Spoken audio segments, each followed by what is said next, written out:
Bonsoir, bienvenue à notre soirée, un peu où on va parler de l'histoire. Comme déjà dans cette semaine à deux reprises, après la soirée sur et autour de Klaus Mann, l'œuvre de Klaus Mann, mardi dernier. Aujourd'hui, nous allons parler des rapports de Berlin, des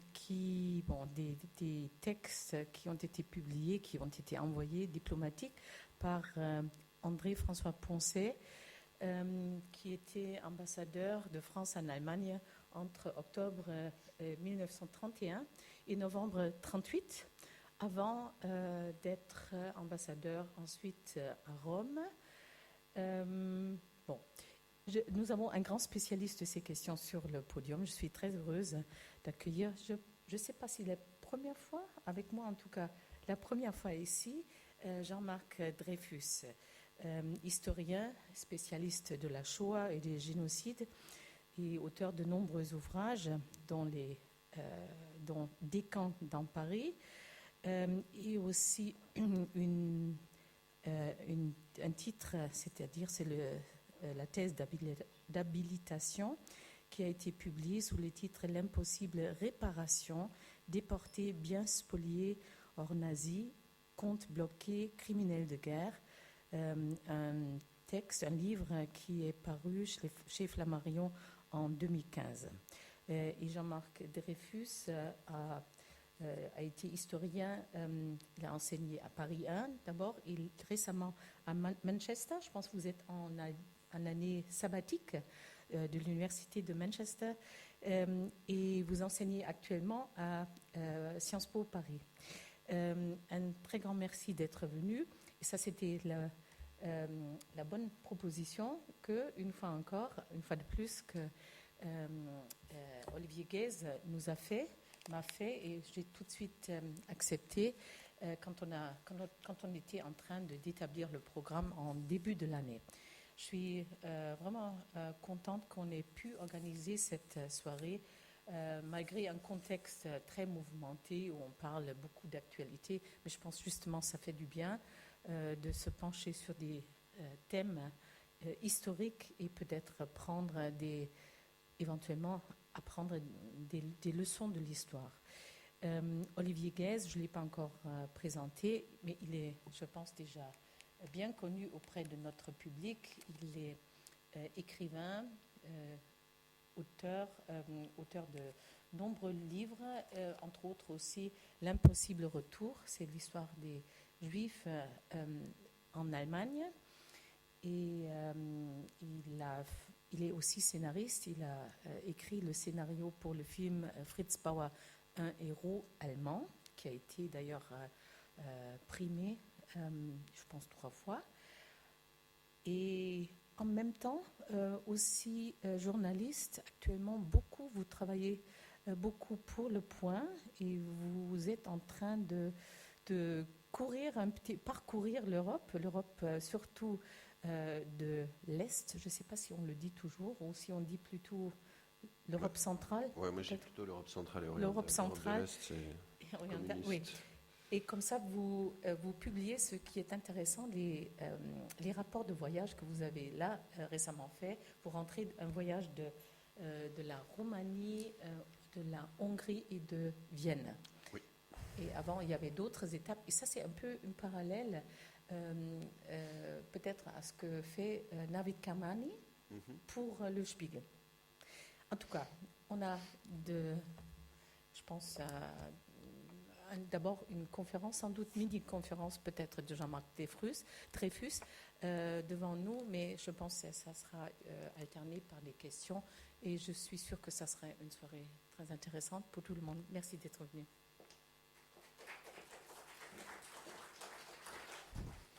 Bonsoir. Je tenais particulièrement à inviter Jean-Marc Dreyfus, d'abord parce que je l'estime comme historien. Ça fait longtemps qu'on se connaît, donc ça c'est le volet amical dont je parlerai un petit peu plus tard et assez rapidement aussi. Jean-Marc, oui, qui est un grand historien de l'Allemagne nazie, qui connaît extrêmement bien l'Allemagne, qui est l'auteur aussi d'un très beau livre qui était sorti il y a quelques années, qui s'appelait Il m'appelait Piccolo, un compagnon de Primo Levi raconte sur... C'est Jean Samuel, hein, c'est ça? Et Jean Samuel, en fait, est le grand-père d'un de nos amis communs, parce qu'en fait, avec Jean-Marc, on se connaît depuis très longtemps, puisque nous sommes tous les deux originaires de Strasbourg. Et donc, nous nous croisons depuis que nous sommes enfants, enfin, moi, depuis que je suis enfant, et Jean-Marc était déjà adolescent à l'époque. Voilà, donc je suis ravi d'accueillir Jean-Marc ce soir. Et d'autant plus ravi que nous allons parler du dernier livre qu'il a publié à l'automne dernier, donc les rapports de Berlin, que j'ai trouvé absolument passionnant. Moi, j'aime beaucoup je suis fasciné par les années 30. Et là, on entre véritablement dans les coulisses de la diplomatie, notamment de la diplomatie française en Allemagne.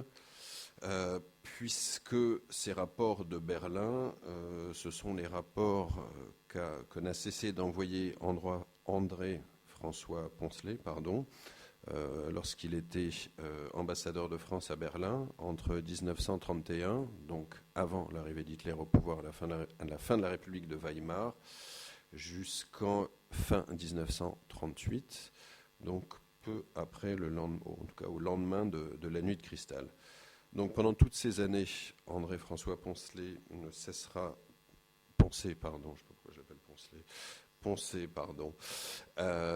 ne cessera d'envoyer de longs rapports, toutes sortes de télégrammes, lui et ses consuls, au département, comme ils appelaient la maison mère, le Quai d'Orsay.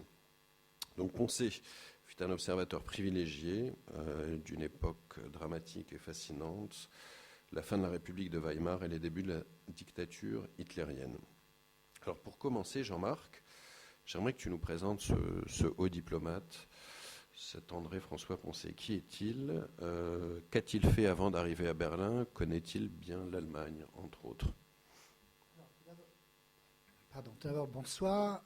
Merci pour cette invitation. C'est effectivement la première fois que je viens parler ici. Je connais la maison, ce bel endroit. Je suis arrivé en étant frappé. Alors d'abord de voir le nom de François Poncelet sur la stèle qui est à l'entrée, et deuxièmement de voir qu'on est en Allemagne en 1952. Enfin, cette architecture est magnifique, jusqu'aux chaises dans la salle. Donc il y a quelque chose de tout à fait fascinant, puisque François Poncelet a eu un rôle important également après la guerre. Donc très rapidement, vous présentez ce personnage. C'est une espèce de figure tutélaire de la relation franco-allemande. Je m'approche du micro, c'est mieux, c'est ça? De la relation franco-allemande. C'est un ambassadeur qui a eu une carrière extraordinaire, parce que d'abord il est resté très très longtemps. Normalement, la mission d'un ambassadeur, c'est 3 ans, voire 4 ans. Et lui est resté donc, de 31 à 38, et il est parti de Berlin juste avant la nuit de cristal pour aller à Rome, dit-il, à sa demande, puisqu'il voulait sauver la paix en Europe, et donc il pensait que ça passerait par Mussolini. Donc il aurait pu rester à Berlin, mais il va à Rome. Et il n'est pas, quand il arrive à Berlin, un diplomate de carrière. C'est très important. Alors, comment le qualifier? Alors d'abord, il vient d'une famille de la grande bourgeoisie parisienne, très, très fortunée, donc il fait partie de cette élite républicaine. Il est normalien, il est diplômé de l'école normale supérieure, il est féru de lettres, de littérature française et allemande, fait partie de ces générations d'ambassadeurs écrivains ou ayant un penchant vers la littérature. On en a beaucoup en France, il y en a encore aujourd'hui, voilà, c'est une tradition. Alors à l'époque, c'était Paul Morand, Paul Claudel, Saint-Jean-de-Perse, qui était quand même secrétaire général du Quai d'Orsay, qui a eu le prix Nobel de littérature, etc., etc. Mais lui, il ne définit pas comme écrivain, mais enfin, on sent que la plume n'est pas la plume du diplomate factuel, et on reparlera de son style, j'imagine. Alors, qu'est-ce qu'il a fait auparavant? Il a eu une petite carrière politique, il a été député de la Seine en 1924, brièvement sous-ministre de l'Industrie, et puis il est journaliste. Il est, on dirait aujourd'hui, lobbyiste. Il était lobbyiste pour le Comité des Forges. Voilà, le Comité des Forges qui était, à l'époque, alors honni par la gauche, qui était le représentant officiel du patronat de l'industrie minière et métallurgique. de Lorraine. D'ailleurs, la famille était originaire de Lorraine.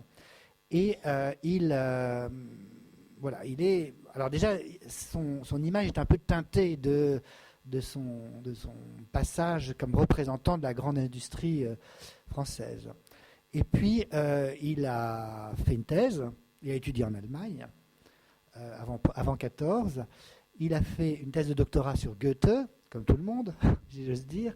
Voilà, il est germaniste, il est germanophile, c'est sûr, et il connaît bien la culture allemande, disons, classique. Il est envoyé en 1931, je dirais, comme diplomate politique. C'est qu'on a un problème, le Quai d'Orsay a un problème avec l'Allemagne, comme souvent, enfin voilà, c'est la question allemande des Français depuis très fort longtemps, et puis il n'y a personne qui est capable de prendre ce poste, quand même compliqué. Alors, 31, on ne parle pas de l'arrivée certaine des nazis au pouvoir, mais 31, on est en pleine crise économique, il faut renégocier la dette, il y a des gros problèmes dans la relation, il faut quelqu'un de fort et quelqu'un qui s'y connaisse dans les affaires économiques, ce qui est son cas. Il arrive d'ailleurs à Berlin en août 31, hein. Il a une espèce de prémission comme ça, il va tâter le terrain, il va voir s'il se fait un truc, mais il est nommé officiellement au mois d'octobre, mais il est à Berlin déjà en août. Alors, toi, tu es plutôt un historien vraiment du nazisme. Pourquoi tu t'es intéressé à un diplomate français? Est-ce que ça fait partie d'un projet plus large? Pourquoi Poncet maintenant? Alors, pourquoi François Poncet, qui, je dois dire, n'était pas un personnage qui me fascinait particulièrement. Voilà, c'est pas... je l'avoue. Hein. Donc souvent, c'est très bien pour l'historien de ne pas être fasciné par le personnage historique sur lequel il ou elle veut écrire. En fait, l'origine du livre vient d'un projet allemand qui a été développé au sein de l'université de Hambourg il y a maintenant une dizaine d'années, je crois, j'ai la date, et qui était donc dirigé par Frank Bayor, qui maintenant dirige le centre d'études de la Shoah qui a été créé au sein de l'Institut für Zeitgeschichte, qui est un vieux collègue en fait, un historien de la Shoah, lui aussi en Allemagne. Et la Shoah, l'une des questions dans les Holocaust Studies, j'utilise à dessein l'expression anglaise parce qu'on n'a pas d'équivalent en français, il n'y a pas de champ constitué des études sur l'Holocauste, ni en France ni en Allemagne d'ailleurs. En Allemagne c'est un problème, en France aussi. Au sein de ces Holocaust Studies, l'une des questions, des grandes questions, c'est qui savait quoi? D'ailleurs c'est le titre d'un livre, qui savait quoi sur la persécution des Juifs, la montée des périls, l'isolement et l'assassinat, les déportations, la destruction. Une grande question, naturellement, est posée de façon morale, souvent, pas toujours de façon très historique. Et donc, on cherche des sources, voilà. Et puis, dans les années 80, on s'est beaucoup intéressé aux sources journalistiques, c'est-à-dire ce qu'ont écrit les correspondants de presse basés dans l'Allemagne nazie, et puis ceux qui sont restés après 1939, pendant la guerre. Il y avait des correspondants des journaux neutres qui sont restés pendant toute la guerre, en fait. Qu'est-ce qu'ils ont écrit? Qu'est-ce qu'ils ont rapporté de la persécution des Juifs et de l'assassinat? Et puis, Frank Bayor a dit, bon, il y a une deuxième catégorie de ces étrangers qui sont là pour s'informer et qui sont là pour envoyer dans leur pays d'origine l'information, ce sont les diplomates. Je dirais, pour être sympathique, c'est 50% de leur travail. Que font les diplomates? Voilà. C'est un grand mystère. C'est quoi le métier d'un diplomate? J'ai toujours, ils s'écrivent entre eux. Ils passent leur temps à s'écrire entre eux. On en reparlera. Ils s'écrivent des télégrammes, des milliers de télégrammes. Et donc, Bayor s'est dit, tiens, on pourrait regarder ce que les diplomates en poste à Berlin, dans les années 30, ont écrit sur le national-socialisme. Et donc, il y a un livre commun et qu'il a édité, qui a été publié en allemand. J'ai la référence, je peux vous la donner, hein, qui sont alors Fremde Blicke aus das Dritten Reich, Berichte ausländischer Diplomaten über Herrschaft und Gesellschaft in Deutschland, 1933, 1955. 1945 et c'est publié chez Wallstein en 2011. Voilà. Et donc on était une douzaine et chacun a travaillé sur les archives de sa diplomatie. Donc il y avait un japonais, il y a un vénézuélien, argentin, etc., l'anglais, les États-Unis. Moi, on m'a demandé, comme j'étais déjà un peu familier avec les archives diplomatiques françaises, de regarder ce qu'il y avait dans les archives françaises. Et donc j'ai écrit ce chapitre, mais en me confrontant à ce matériau, répondant aux questions posées par ce projet très sérieux, le résultat est un livre universitaire, mais tout à fait passionnant, je me suis rendu compte de l'extraordinaire qualité de ces rapports de Berlin. Et j'étais un peu frustré. J'ai écrit mes 20 pages, 25 pages. Je me dis, mais qu'est-ce que je fais avec ces dizaines, ces centaines de rapports, et d'où l'idée d'utiliser ce matériau et d'en faire un livre qui est publié en français, mais qui va paraître en allemand en septembre, qui va être publié en allemand. Alors, peut-être que là, on peut aborder, avant d'entrer vraiment dans le contenu de ces rapports donc, qui s'étendent sur 7 ans, peut-être parler du style, justement. Donc, effectivement, notamment dans l'entre-deux-guerres, il y a une certaine profusion d'extraordinaires écrivains au Quai d'Orsay. Toi, tu rangerais dans quelle catégorie André-François Poncet? Alors, écrivain, je ne sais pas. Il est entré à l'Académie française quand même. Après la guerre. D'autres aussi, mais bon, il est très, très, très prolixe. Alors, son style est très reconnaissable. Alors ça, c'est très pratique pour l'historien parce qu'à l'époque, les rapports diplomatiques, alors pas les télégrammes, ni les dépêches, il y a toute une hiérarchie, ni les notes verbales, voilà, tout ça c'est un peu de la technique de la documentation que j'ai lue. Les rapports ne sont pas signés. Ils sont signés de l'ambassadeur, mais pas du rédacteur. Aujourd'hui, ce n'est pas le cas. J'ai eu la chance d'être chargé de mission pendant 2 ans au Quai d'Orsay, donc je vois un peu la cuisine interne. On sait qui écrit. C'est signé. Là, tout ce qui part de Berlin, tous les rapports sont signés de l'ambassadeur. Alors, je sais qu'il n'a pas tout écrit, même s'il les a signés, en particulier des rapports sur l'économie. Il y avait Pierre Arnal, qui était l'attaché économique. À l'époque, les rapports sur la défense, c'est pas tout François Poncet, il a peut-être rajouté, réécrit. Donc c'est très pratique, mais voilà, après quelques semaines dans les archives, je voyais tout de suite si c'était lui ou pas. Alors le style est un peu daté pour les années 30, il est très délié, très longue phrase, il adore les accumulations d'adjectifs. On pourra lire quelques exemples. Voilà. Il n'est pas concis, ça c'est sûr. On peut dire ça comme ça. Avant d'entrer vraiment en détail, puisque le livre est organisé par grandes thématiques, parmi les différentes thématiques qui sont classées dans le livre, et donc parmi ces milliers de pages d'archives que tu as pu consulter, finalement, qu'est-ce qui t'a le plus surpris? J'ai envie de vous lire un extrait. Bon, après, d'accord. Non, alors ce qui m'a le plus surpris, alors d'abord, la profusion. Mais au Quai d'Orsay, pour les diplomates encore aujourd'hui, c'est légendaire. Parce qu'on leur demande d'être bref, très bref. Pour les journalistes aussi, on leur demande d'être de plus en plus bref. Mais eux, ils font très bref. Les diplomates français écrivent quelque chose comme 120 000 télégrammes diplomatiques par an. Vous imaginez qui a le temps de les lire. Donc cette profusion et la taille des rapports. Les rapports font facilement 15 pages, 20 pages, soigneusement dactylographiés. Ça va jusqu'à 40 pages sur les Jeux Olympiques, par exemple. Donc il y a cette liberté qu'il prend. D'ailleurs, il le dit très bien. Donc je l'ai cité au début du livre.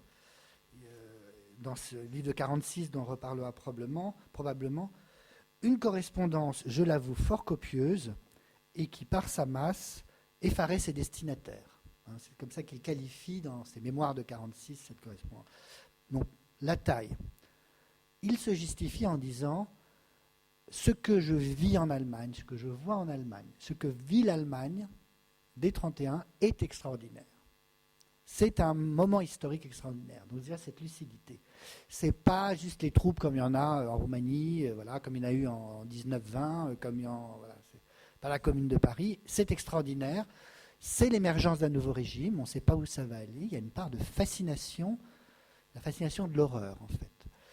Et donc ça, il se justifie. Ce qui m'a frappé aussi, c'est la grande qualité de certaines descriptions du régime national-socialiste et de la société allemande sous le régime, y compris certaines analyses qui, à mon avis, n'ont pas été, pour certaines, rattrapées avant. Alors, pour la société allemande, pas avant Hannah Arendt, pas avant le milieu des années 50, et pour l'économie, je dois dire, pas avant les années 80.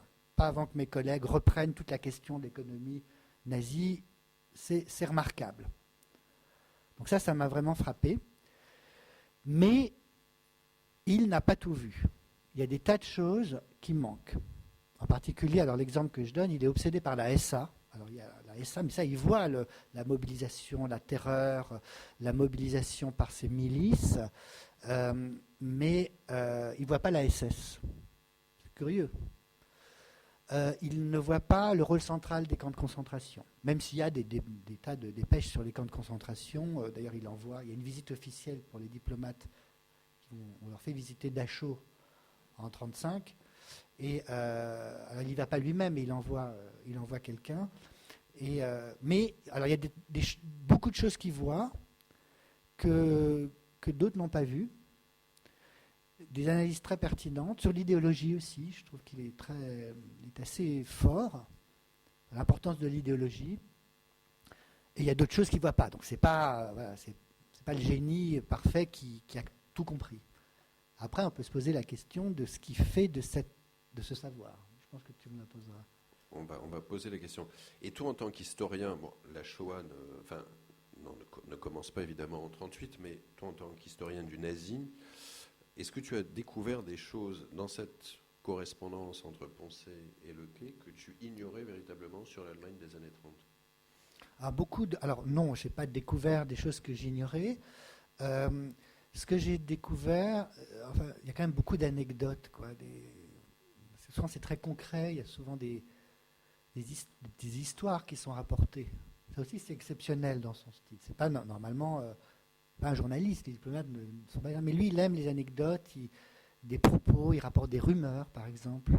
C'est intéressant. Il rapporte... je parle trop près, c'est ça. D'abord, il faut me le dire. Il rapporte des rumeurs, et donc des tas d'anecdotes, en fait, qui illustrent ce propos sur l'Allemagne nazie. Après, oui, j'ai appris des choses, par exemple, sur l'importance des fêtes nordiques, voilà, à Lübeck. Ce n'était pas des choses que j'avais lues, sur l'importance de la politique de développement de l'Est de l'Allemagne, de l'Est du Reich, qui était très importante pour les nazis. Ça, on l'a peu étudié, nous, les historiens du national-socialisme. Mais quand même des détails qui ouvrent des portes vers des thèses ou des articles. Il y a une question qui moi, m'intéressait, même. Il m'est arrivé déjà moi-même, j'ai très vaguement passé un tout petit peu de temps au Quai d'Orsay, mais je me demandais quelles étaient les sources, parce que tu parles d'anecdotes.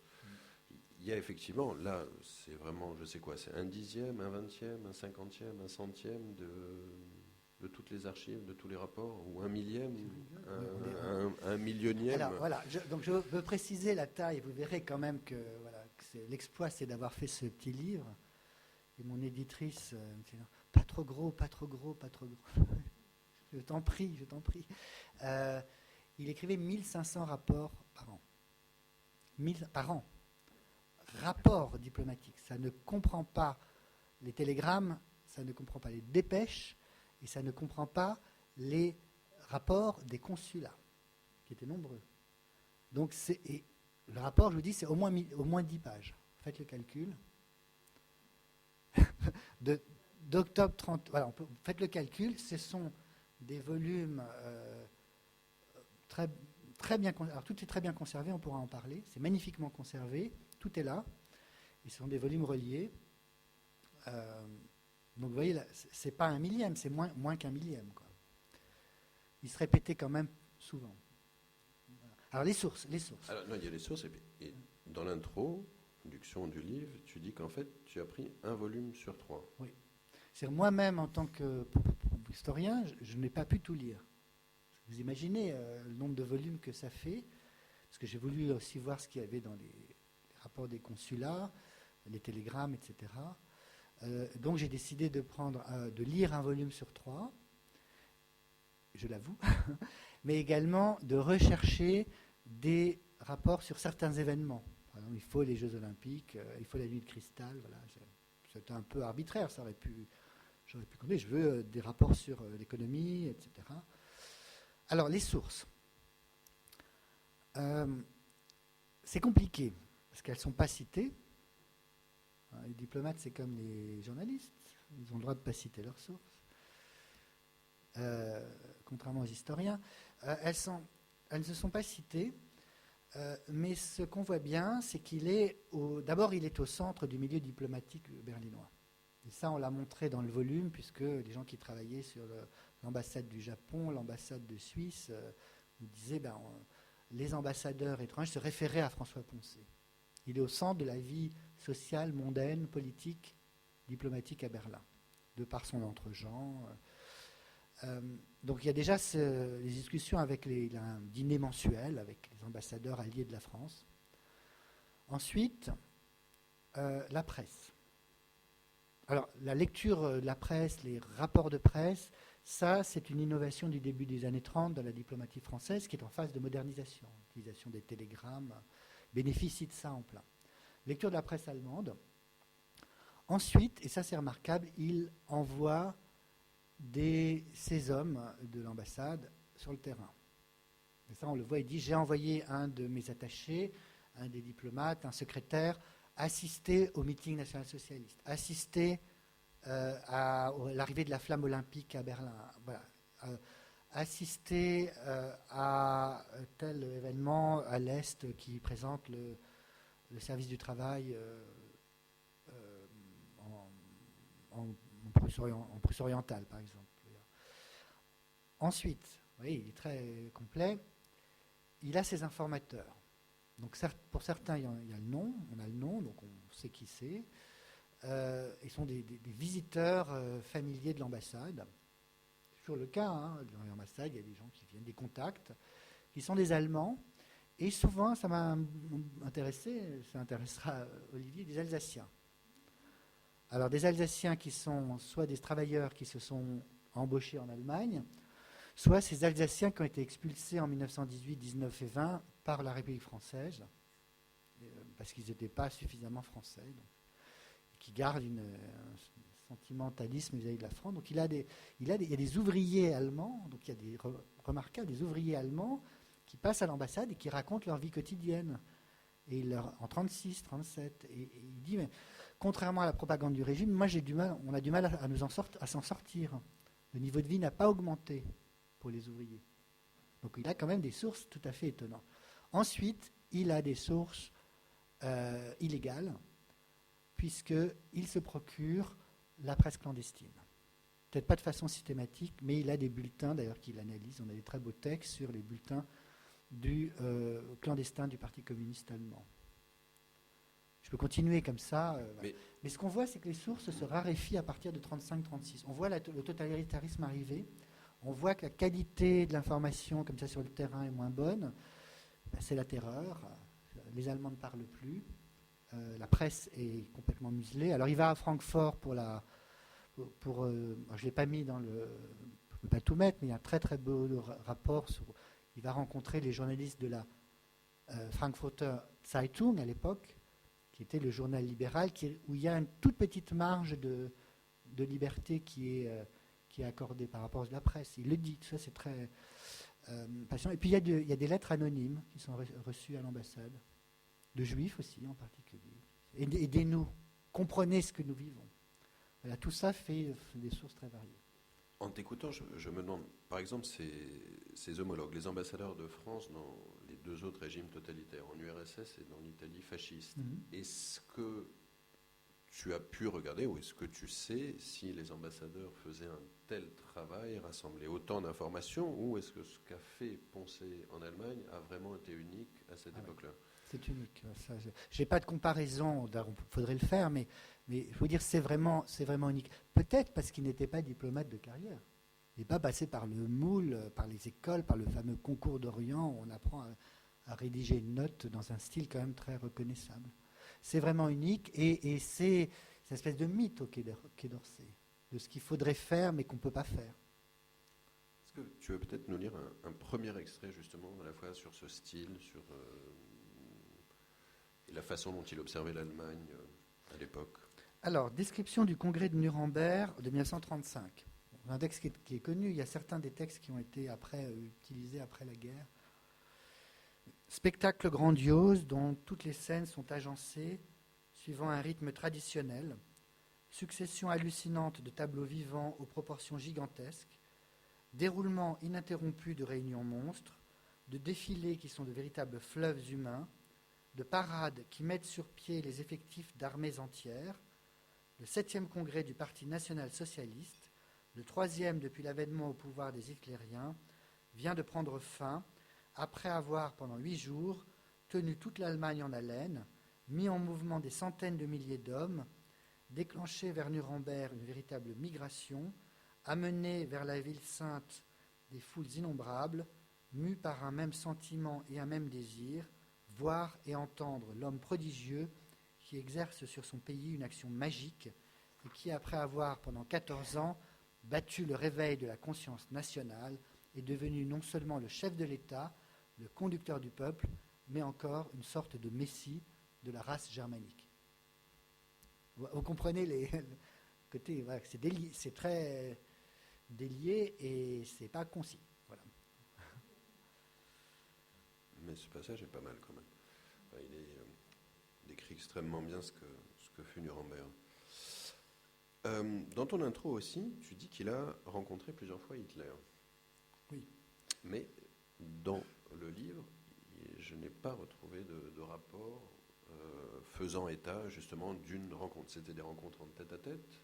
Qu'est-ce qu'on sait de ces rencontres? Qu'est-ce qu'un ambassadeur de France pouvait dire à Adolf Hitler, déjà au pouvoir, puisqu'il ne l'a pas rencontré? Tu disais qu'il ne frayait pas avec les nationaux-socialistes avant la prise de pouvoir des nazis en 1933. Alors oui, là encore, j'aurais pu mettre des rapports sur les rencontres avec Hitler. Il en a beaucoup parlé dans ses mémoires de 1946. Il y a un chapitre très célèbre qui est souvent cité sur la dernière rencontre qu'il a avant de quitter Berlin. Le Führer l'appelle à Berchtesgaden. Il envoie son avion, un avion, et il rencontre Hitler. Alors, pourquoi je ne l'ai pas fait? Parce que, encore, je ne pouvais pas tout faire.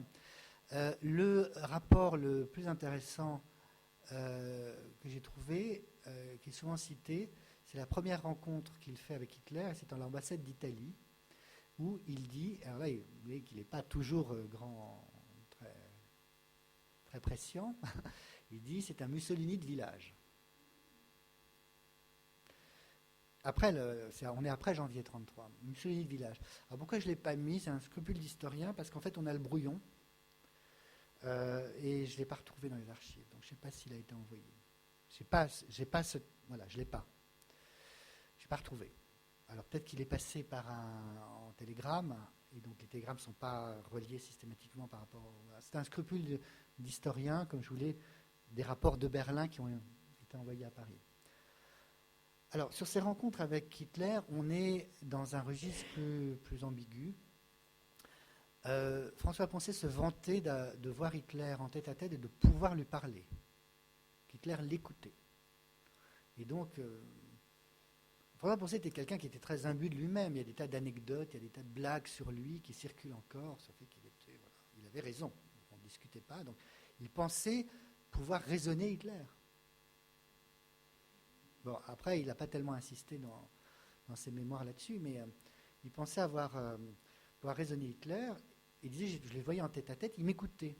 Et on discutait de la paix en Europe, etc. Et puis, il était très ambivalent vis-à-vis de la personnalité d'Hitler. D'ailleurs, on le voit dans dans un texte que je rapporte, enfin, je cite le livre de 1946, Souvenir d'une ambassade à Berlin, où il voit Hitler comme quelqu'un de très raisonnable, très posé, avec qui on peut discuter.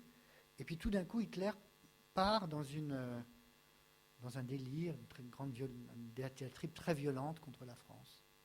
C'est comme ça qu'il fonctionnait Hitler. Hein. Il était très cyclotimique, il changeait, en quelques instants, il pouvait changer de ton. À la fin, les gens qui l'entouraient disaient qu'il n'était plus jamais posé, il était tout le temps dans une colère à partir de 43-44. Donc il est très ambivalent, et puis il se rend compte, François Poncet pense qu'il peut avoir un dialogue constructif avec Hitler dans une politique, appelons-la par son nom, d'apaisement en fait. Hein. Et en même temps, il s'est rendu compte à partir de 1939 qu'il a été un peu roulé dans la farine, et d'ailleurs Hitler le dit dans les propos de table, qui ont été réédités aussi d'Hitler, qui ont été réédités récemment et commentés. Ils sont un texte un peu compliqué, c'est douteux, hein, c'est de la seconde main, mais bon, qui a été beaucoup cité. Donc c'est un familier d'Hitler qui cite les conversations, pas de vérification de la réalité des propos. Mais à un moment, Hitler parle des diplomates et il dit c'est tous des snobs, on en fait ce qu'on veut. Voilà. Hitler avait un grand mépris pour les diplomates, Adenauer aussi d'ailleurs. Et on en fait ce qu'on veut. Et d'ailleurs, François Poncet, je l'ai roulé dans la farine. Quoi. Enfin, lui, alors il dit, la phrase est intéressante. Là encore, c'est du second main. Il dit, tous ces ambassadeurs, ils pensent qu'à faire des cocktails. Moi, je dis toujours, c'est les huîtres d'ambassade. Je cite Gombrowicz, j'aime beaucoup, voilà, les cocktails à l'ambassade. Mais pas François Poncet. Lui, il fouinait partout. C'est ça et bon, ça correspond à ce que j'essaie de dire. Vraiment, il va partout, il veut rencontrer des gens. Travail acharné aussi. Hein. Pour écrire tout ça, travailleur acharné, et il est en mission, voilà, il veut comprendre le régime. Donc la relation avec Hitler, c'est compliqué, et François Poncet les a beaucoup réécrites après la guerre. Il y a des choses qu'il a réécrites qui ne correspondent pas à ce qui sont dans les rapports. Tu peux nous faire une espèce de tableau d'ensemble de ce qu'a été la diplomatie française vis-à-vis de l'Allemagne entre 1931 et 1938, c'est-à-dire au moment où Poncet... Non, globalement, pour essayer de comprendre, puisque là, on a ce qui sort de Berlin et ce qui arrive à Paris, franco-français, évidemment, on n'a pas l'autre côté, c'est ce qui va de Paris, ce qui part de Paris jusqu'à Berlin. Comment évolue la diplomatie française ? Puisqu'il y a une forme de lucidité quand même. Alors, il y a une forme de lucidité chez François Poncet. Alors, lui a toujours dit qu'il n'a pas été lu. Mais il le dit dans ses mémoires de 1946, il n'a pas été lu. Que lui a compris, mais pas le Quai d'Orsay, donc il se dédouane. Hein. La diplomatie française, d'abord, elle est fixée traditionnellement en République par le gouvernement et pas par les diplomates. C'est la règle. La diplomatie française, elle rapporte des informations et elle est dans une politique qui varie entre une politique de fermeté et une politique d'apaisement. Et ça peut varier d'un mois à l'autre. Ça dépend du cabinet. Vous savez qu'il y avait une grande instabilité ministérielle. Donc, en gros, il y a une relative lucidité, pas partout, hein, mais il y a une relative lucidité vis-à-vis de l'Allemagne, en particulier du danger d'une guerre. Et il y a un débat constant sur comment s'y préparer. Et donc, c'est la question du réarmement français. On sait, par exemple, que le Front populaire a réarmé. Contrairement à tout ce qu'on a dit après, ce qu'a dit Vichy, Pétain, hein, ce qu'a dit Vichy, le Front populaire, Blum par exemple, a commencé à réarmer. Mandel a été quelqu'un qui a réarmé. Donc l'idée c'était que le danger est là, on ne sait pas sous quelle forme il va arriver, et on construit la ligne Maginot. Donc la diplomatie française, elle n'est pas très claire, mais elle est beaucoup moins cohérente que la diplomatie britannique, par exemple, qui, elle, a une diplomatie d'appeasement, donc surtout ne pas énerver Hitler, de continuer à discuter. mais et la diplomatie française n'est pas cohérente. Voilà, j'espère que j'ai réussi à répondre de façon elliptique. Oui, non, mais Mais alors justement, quand on lit les rapports que tu as sélectionnés, donc on l'a déjà dit, mais je pense que c'est important de le souligner encore, c'est que l'ambassade de France, les consuls, effectivement, il y en a beaucoup, toutes ces informations que les uns et les autres glanent, globalement, avaient plutôt bien décortiqué la machine nazie. La machine économique, la machine militaire, notamment le projet de guerre totale. Il y a un sous-chapitre sur la guerre totale qui est extrêmement intéressant, qui date de 1936, si ma mémoire est bonne. L'idéologie aussi et la résurgence d'un pangermanisme militant.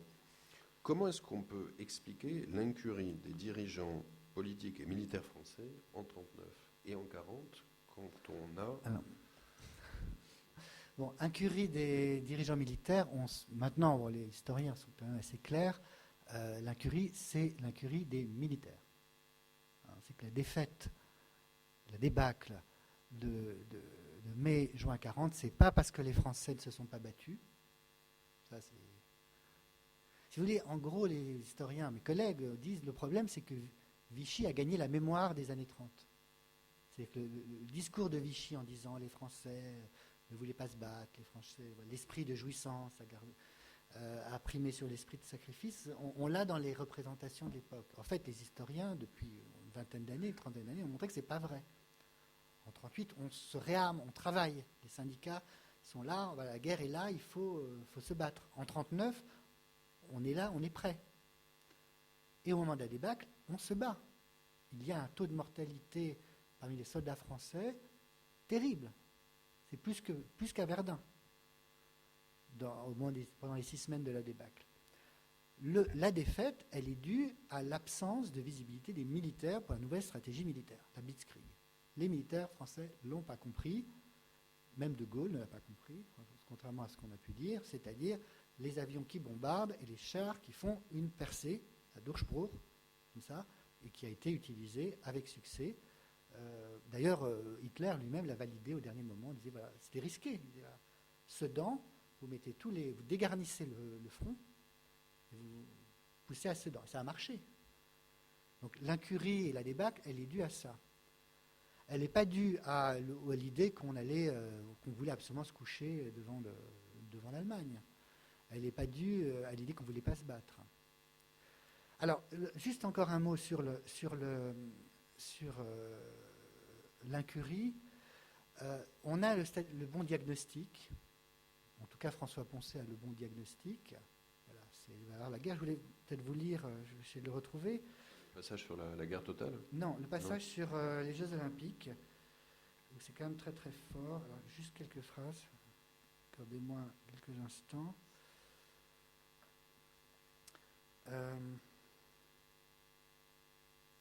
Donc on a des pages et des pages sur les Jeux Olympiques, absolument magnifique.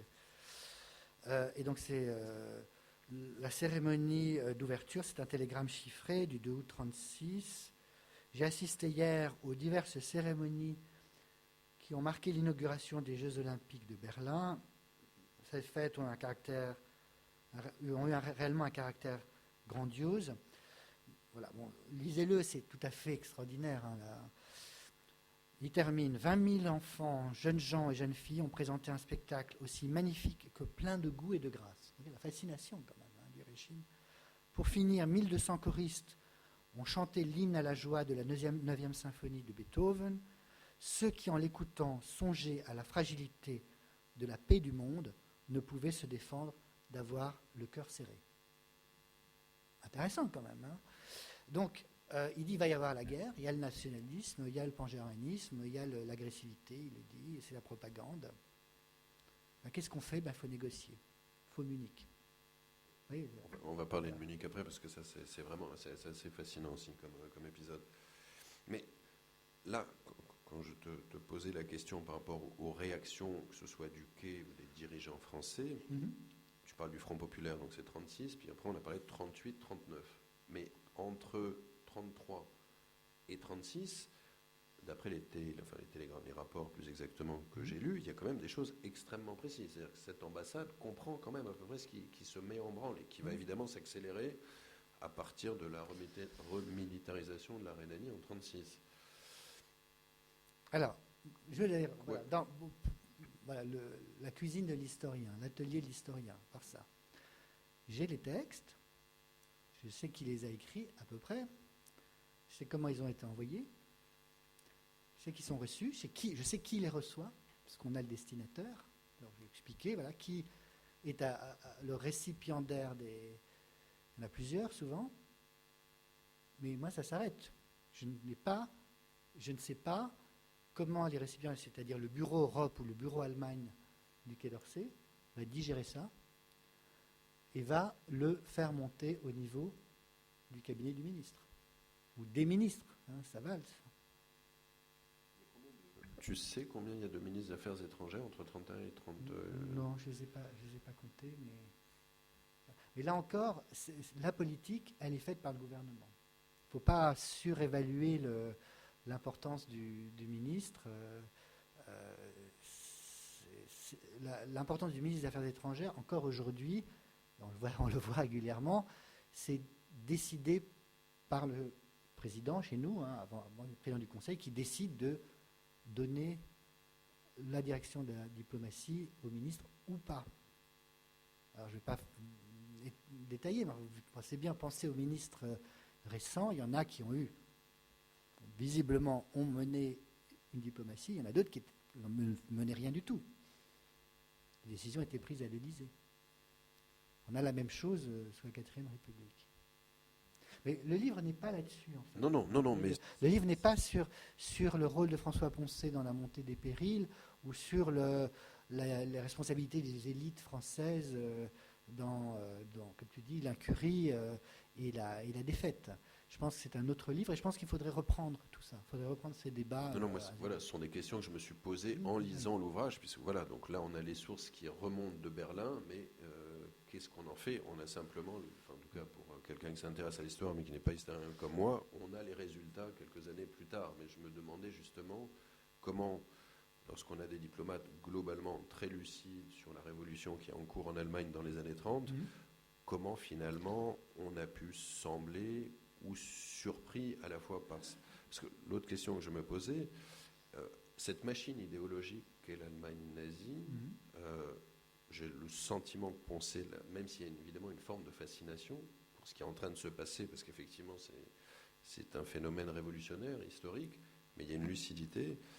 Est-ce qu'à Paris, on prend conscience justement, avec tout ce qui est envoyé, sur cette extraordinaire, au premier sens du terme, machine idéologique? Alors, François Poncet dit que non, clairement. Il dit « je n'ai pas été lu ». Peut-être que c'était trop long, qu'ils avaient... Voilà. Il dit que non. Sur ce que j'ai pu voir dans le... Bon, pour mes autres livres, je pense qu'il avait raison.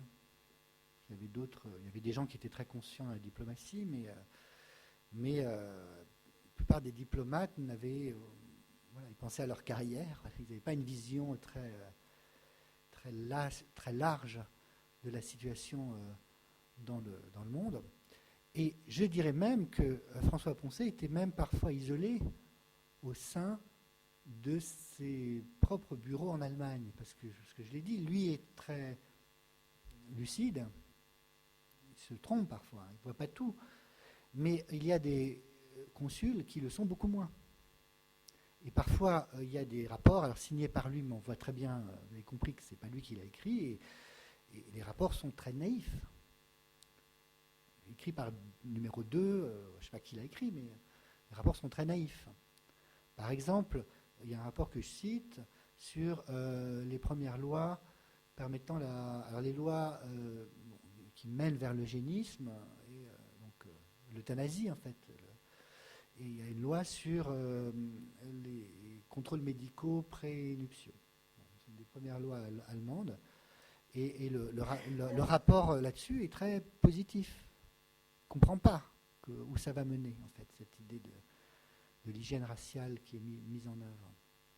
Donc je pense qu'il était... et on le voit très bien pour les rapports des consuls. Alors, rapport des consuls, une petite parenthèse, c'est beaucoup moins complet. C'est qu'on a les rapports de Berlin. Pour les rapports des consulats, alors je donne la liste, généraux, etc., de Dresde à Francfort, Bremen, Hambourg. Il y en a un consul à Königsberg aussi, à ce moment-là. Il y a des rapports qui sont très bons. Le consul général à Munich, lui, il dénonce l'antisémitisme.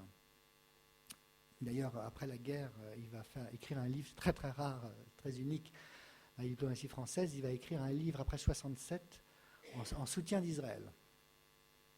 Et il le dit, pourquoi je soutiens l'État d'Israël, et je pense que la diplomatie française doit soutenir l'État d'Israël. Après 67, il y a la réprobation d'Israël qui commence après la guerre des 6 jours.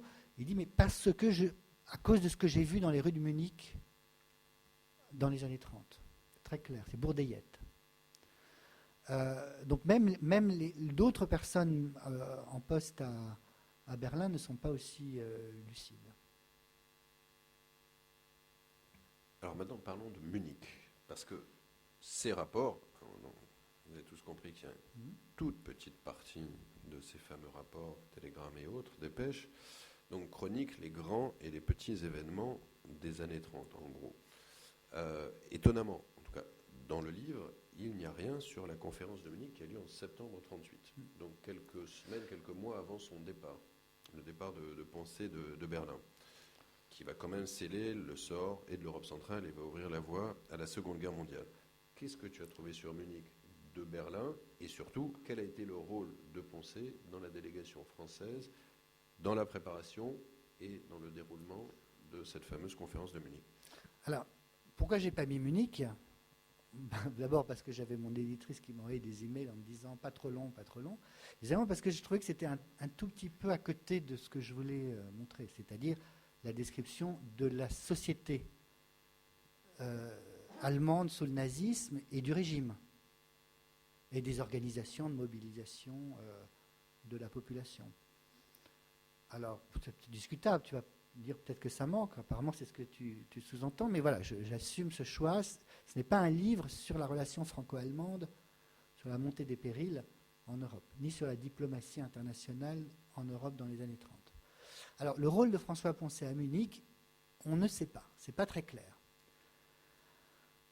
Il a été très actif, alors il était présent à Munich, il était là, mais la décision politique d'avaliser Munich a été prise par le président du Conseil à l'époque, français, par le Premier ministre britannique, par Mussolini, pas par François Poncet. Alors quelle a été son influence sur les décisionnaires français? On ne sait pas exactement. Bon, moi, je ne sais pas exactement quelle a été son influence. Ce qu'il a dit après la guerre, mais on pourra reparler aussi de la réécriture, la légère réécriture de l'histoire et de son rôle qu'il a fait. Il a dit, moi, j'ai joué aucun rôle. Forcément, en 1946, c'est pas très... on ne se vante pas d'avoir fait Munich, ni en 1941 d'ailleurs. Il dit, moi, j'ai joué aucun rôle. D'ailleurs, j'ai joué aucun rôle dans la diplomatie franco-allemande. Il l'écrit clairement, il disait, je me contentais, je l'ai cité dans l'introduction, je me contentais d'être le messager, en fait. D'envoyer les décisions, notes, demandes de Paris vers ses correspondants, c'est-à-dire les ministres allemands des Affaires étrangères. Et voilà, donc c'est ce que je peux te raconter sur Munich. Alors, peut-être juste en profiter pour parler de François Poncet après 1940, après la défaite. Il est déjà âgé, il est né en 1887, il est relativement âgé, et il va à Vichy. Il est vichiste. Il va à Vichy pour demander un poste. Donc, sa lucidité a quand même des limites, vous voyez. Alors que c'est quelqu'un qui est très républicain, qui n'est pas du tout antisémite, ça vraiment j'insiste, qui est libéral en politique, mais bon, voilà, comme beaucoup d'élites françaises se convertissent très vite au nouveau régime. Alors, il va à Vichy, et à Vichy on le nomme membre du Conseil national, qui est, voilà, cet organisme fantôme qui a été créé, qui n'a quasiment pas siégé, qui devait écrire une constitution pour l'État français. Je vous rappelle que le régime de Vichy, c'est d'abord les pleins pouvoirs au maréchal pour changer les lois constitutionnelles, uniquement. Et ensuite, le lendemain, il y a une saisie des pleins pouvoirs complets, donc c'est à moitié un coup d'État. Hein. Et donc, il y a ce Conseil national. Il va au Conseil national, puis il a une chance quand même, c'est qu'il est mis en retraite en octobre ou novembre 1941 du Quai d'Orsay. Donc il a plus... c'est intéressant, j'ai beaucoup écrit après dans un autre livre sur les diplomates français sous Vichy et dans la Shoah, sur l'après-guerre. Intéressant. Donc il est... Alors il a une chance. Après, j'ai dit entre guillemets, vraiment... J'ai dit ça à l'oral, je ne pourrais pas l'écrire, mais il a eu la chance aussi, comme il était très important, d'être dans le charter des hauts fonctionnaires français qui sont, entre guillemets, déportés en Allemagne en 1943. Alors, déporté, toute proportion gardée, c'est qu'il est assigné à résidence dans une villa en Bavière, d'ailleurs avec le très vieux président Émile Loubet. C'était un très vieux monsieur qui était président de la Troisième République, sa Troisième République. Et donc, il est là, dans des conditions... c'est pas un camp de concentration. Et Léon Blum, lui, est envoyé, il fait partie du même charter, mais lui, il est envoyé à Brenal, mais pas dans le camp. Voilà, donc il est là, c'est pas très agréable, il est otage. Bon. Et d'ailleurs, il est libéré dans le réduit alpin nazi. Mais quand il rentre, il est presque, pardonnez-moi l'expression, vierge. Et donc, il veut se relancer dans cette nouvelle République, alors qu'il n'a pas été résistant du tout. Il veut se relancer, c'est pour ça qu'il écrit ses mémoires, les souvenirs d'une ambassade. Il va réécrire très légèrement sa vision des années 30, et ça marche. Et donc, il recommence une carrière, puisqu'il est haut-commissaire français en Allemagne, important, et brièvement ambassadeur. Puis après, il écrit, il est président de la Croix-Rouge française, à l'Académie française, et il publie des tas de petits bouquins, comme ça, c'est une voix française sur l'Allemagne, donc sur l'économie allemande, sur une réflexion sur l'Allemagne. Il y a toute une bibliographie comme ça. Et je dois dire qu'en lisant ça, jusque dans la fin des années 60, on va passer en revue cette littérature qui publie régulièrement. Je trouve ça très mauvais. Là, pour le coup, il ne comprend pas la nouvelle Allemagne. Il ne comprend pas la... Donc, ouais, il n'était pas bon tout le temps. Ces rapports constituent aussi, bien évidemment, la chronique de la descente aux enfers des Juifs d'Allemagne. Poncet prend-il conscience de la dimension antisémite originale du nazisme très rapidement? À quel moment? Peut-être que tu peux citer justement l'un ou les premiers rapports qui arrivent très très tôt, puisque les mesures de boycott arrivent très très tôt aussi. Est-ce qu'il y est vraiment sensible? Alors, oui, donc naturellement, c'est quelque chose qui m'a beaucoup intéressé. Il y a un biais de l'historien, je suis historien de la Shoah, en Allemagne et en France en particulier, et donc je ne veux pas vous donner l'impression que dans ces rapports, il y en a des centaines et des centaines sur le sort des Juifs. Ce n'est pas majeur, mais il y en a quand même beaucoup. Et ils sont, alors là aussi, ça fait partie des bonnes surprises, ils sont tout à fait passionnants, et ils sont tout à fait, sympathiques pour les Juifs. C'est-à-dire, il y a une dénonciation. Voilà, ça ne va pas. Voilà, ce n'est pas une description neutre ou positive, il y a une dénonciation. Alors, les rapports sur les Juifs et sur l'antisémitisme sont quasiment inexistants. Parfois, on voit des mentions avant janvier 1933, alors qu'il y a dès 1931, ça j'ai une partie sur avant 1933, il arrive et dès 1931, il voit le danger nazi. Ça, c'est tout à fait étonnant. Il ne dit pas il va arriver au pouvoir, mais les premières choses qu'il fait quand il arrive, c'est de commander des rapports. Alors, ils sont interminables, 50, 60 pages, décrivant précisément le parti nazi, la presse, les organismes satellites, l'organisation régionale. Mais là, sur les Juifs, ce n'est pas très présent. Dès février 1933, il écrit les premiers rapports, tout simplement parce que la France a un problème, et ça va être récurrent dans les années 30, c'est l'arrivée des réfugiés. Dès février 1933, il y a une vague de réfugiés qui vont en France, c'est quand même la première destination. Hommes d'affaires, politiques d'abord, pas massif, mais bon. Et donc, que doit faire la France dans cette politique d'accueil? Là, on sait que ça a été le débat constant durant toutes les années 30, et là encore, on a un verre à moitié vide, à moitié plein. À peu près 70 000 juifs allemands sont réfugiés en France. Donc, est-ce que c'est beaucoup, est-ce que c'est pas beaucoup? Sur un total, ils étaient quoi, 540 000 juifs? 600 à peu près. 600 comptant la Sarre. On est un peu en dessous. Donc voilà, est-ce que c'est beaucoup? Est-ce que c'est à peu près autant qu'en Grande-Bretagne? Et donc il y a cette question juive qui arrive pour des questions très matérielles, concrètes. C'est l'ambassade qui donne des visas. Et donc le 5 avril 1933, il y a une erreur de date.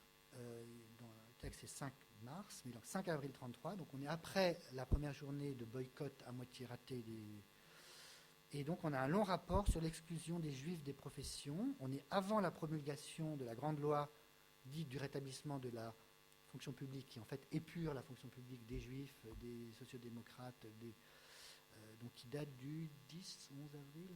Donc on est avant ça. Et François Poncet écrit « Mais ce ne sont pas les mauvais traitements corporels qui effrayent le plus les juifs allemands.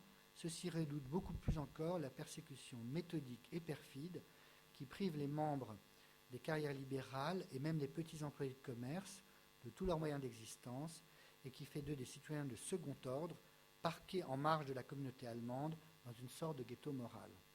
Des milliers d'existences sont ainsi brisées. Ainsi, le nombre de juifs voulant quitter l'Allemagne s'est-il accru ces temps derniers. » Et ça, je trouve ça remarquable, parce qu'on est en avril 1933, et il annonce l'isolement absolu, alors qu'il a très peu d'informations. Il dit, voilà, c'est fini pour l'intégration des juifs en Allemagne. Il n'annonce pas la Shoah, on n'a pas dans les rapports diplomatiques, mais très tôt, il dit, voilà, c'est fini. C'est fini pour les juifs allemands, pour leur égalité, pour leurs moyens de subsistance. Effectivement, une autre chose qui m'a frappé dans ce chapitre sur le sort malheureux des juifs allemands à l'époque, c'est la question des visas. Et on voit, alors on entre à peine dans la cuisine de la diplomatie française, mais on sent que c'est une espèce d'angoisse. Combien de juifs vont arriver?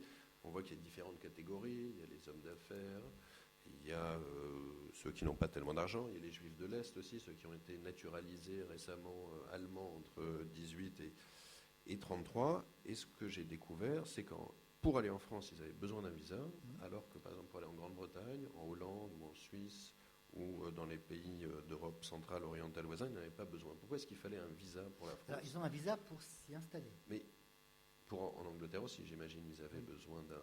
Ils ont besoin d'un visa pour s'y installer.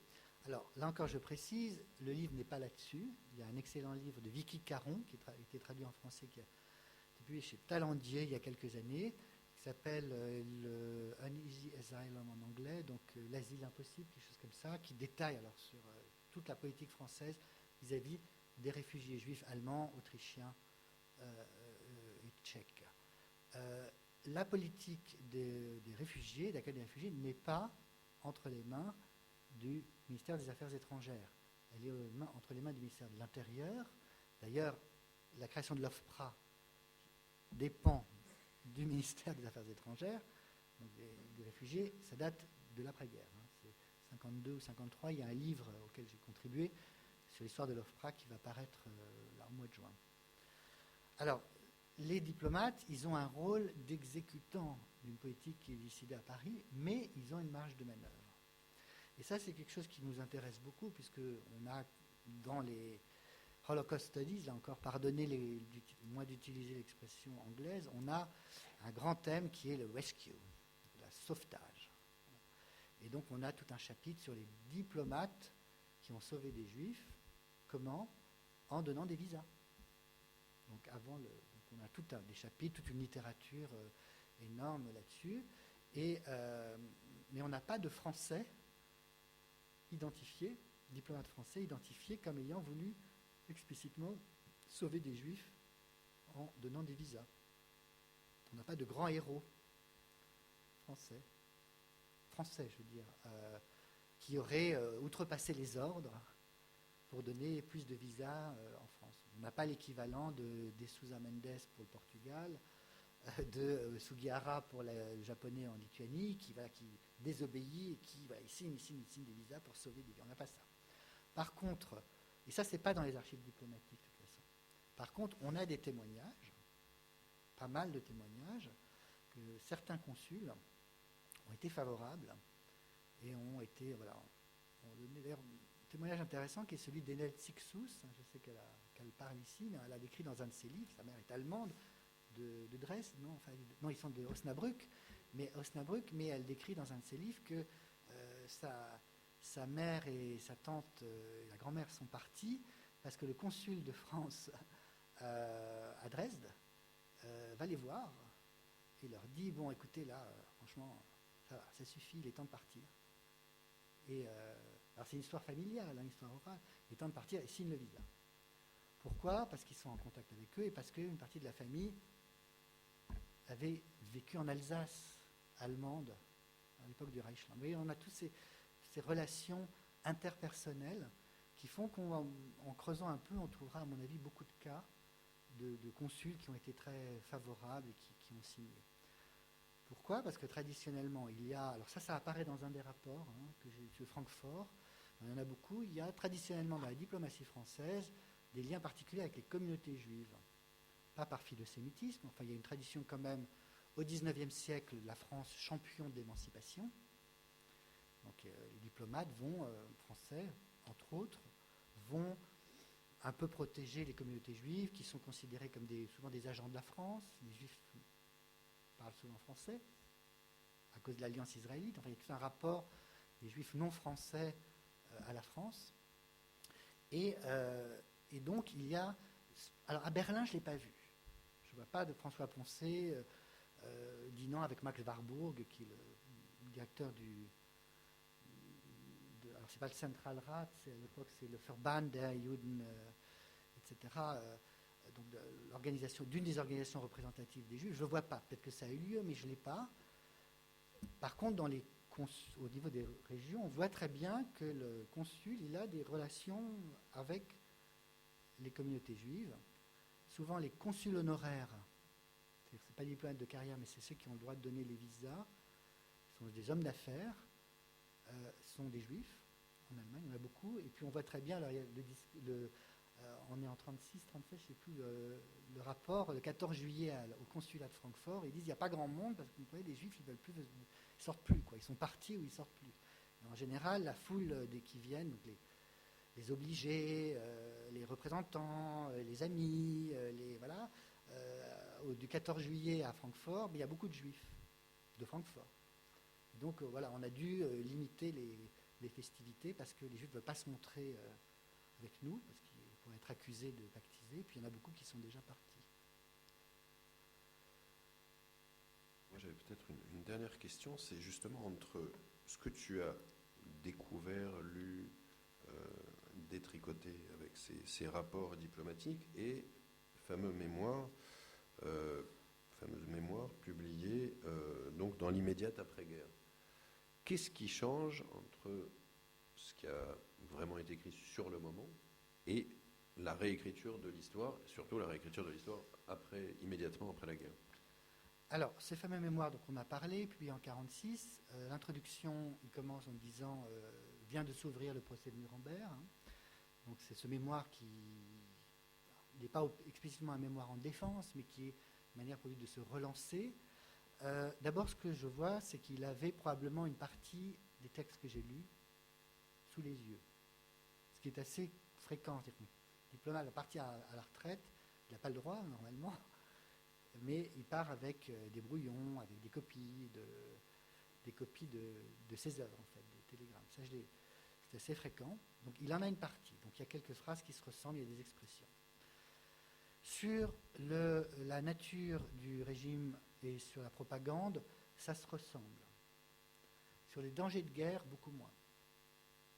Il a minoré tout ce qu'il écrit sur les dangers de la guerre certaine, la guerre qui va venir, l'expansionnisme, c'est minoré dans les souvenirs d'une ambassade à Berlin. Oui. Ce qui me semble étrange, dans la mesure où la guerre a eu lieu, et finalement il était très lucide 10 ans plus tôt. Pourquoi est-ce qu'il minore finalement Parce qu'il est était à Munich. Mais Munich, il en parle ou pas dans ses... Oui, alors là, on a le récit dans le souvenir, on a le récit de Munich, mais c'est un récit, disons, du protocole, comment ça se passe, qui reçoit qui, et les rumeurs dans les corridors. Il ne se met pas en avant comme décisionnaire. Alors, il y a ça, mais moi, ce qui me frappe, c'est que les rapports sont bien meilleurs, sont plus fins, sont plus détaillés dans l'analyse du régime. Alors, peut-être, est-ce que c'est lié au fait qu'il a moins de place? Son but est différent. Son but n'est pas d'écrire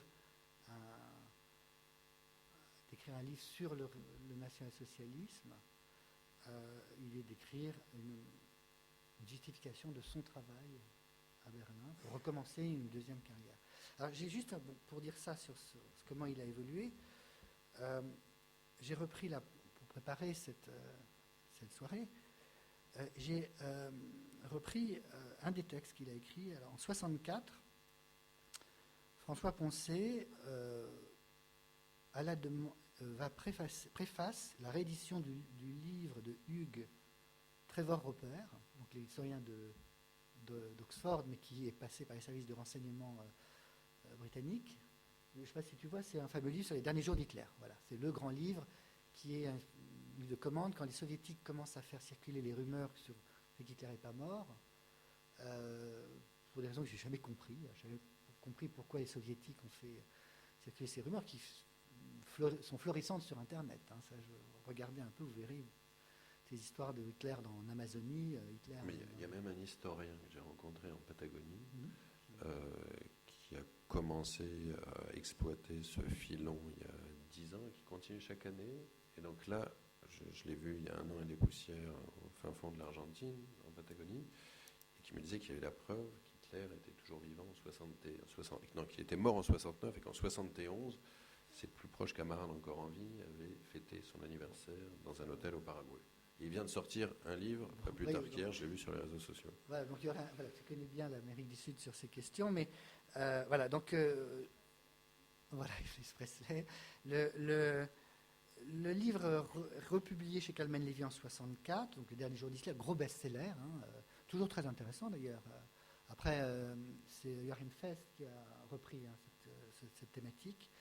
Et on demande à André-François Poncet, c'est intéressant, en 1964, comme spécialiste du nazisme. En fait. Il n'y en a pas tant que ça en 1964, il n'y en a pas du tout même.